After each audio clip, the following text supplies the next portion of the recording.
బలోపేతం చేయడానికే ఆమె పోరాటాన్ని ఇంకా ఉధృతం చేస్తాము అనేది. అదే కనుక జరిగితే థ్రెట్ అవుతుందా? సో ఇండియా కూటమిలో భాగస్వామైన కమ్యూనిస్టులకి కాంగ్రెస్కి సీట్లు ఇవ్వాల, వాళ్ళిద్దరూ వ్యతిరేకంగా పోటీ చేశారు. మొన్నటిదాకా ఇండియా కూటమి నాయకత్వం నాకే కావాలండి, ప్రధానమంత్రి నాకే కావాలండి. ఇప్పుడు ఆ కూటమి బలోపేతం ఇప్పుడు బలోపేతం చేస్తే ఇప్పుడు ప్రస్తుతానికి ఎమ్మెల్యేగా కూడా ఓడిపోయా, ఎంపీ అవుదామంటేనేమో ఇప్పుడు లోక్సభ రాజీనామా చేసి వెళ్తే ఈ టైంలో బీజేపీ కొట్టేస్తుంది.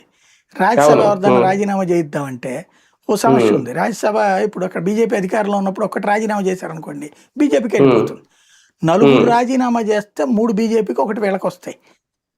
అప్పుడు 4 పదవులు పోగొట్టుకోవాలి వాళ్ళు, ఆ 3 బీజేపీకి పోతాయి. ఈవిడ 1 సీటు కోసం ఇంకో 3 సీట్లు బీజేపీకి ఇవ్వలేదు కదా ప్రాక్టికల్.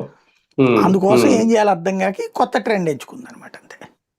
అంటే ఎన్డీఏకి ఇంకా ఒక బలమైన ప్రత్యర్థిని తయారు చేయాలని ప్రిపేర్ అవుతున్నారా వీళ్ళందరూ కలిసి? అవుతారా? అది ఇప్పుడేంటి ఎప్పటి నుంచో ట్రై చేస్తున్నారు, 12 ఏళ్ల నుంచి కూడా. ఎంతవరకు సక్సెస్ అవుతారో చూడాలి. అదే కదా, రైట్. చూద్దాం మొత్తానికి ఇప్పుడు నెక్స్ట్ ఏంటి, వాట్ నెక్స్ట్ అనేది కమలం ఏ రాష్ట్రం మీద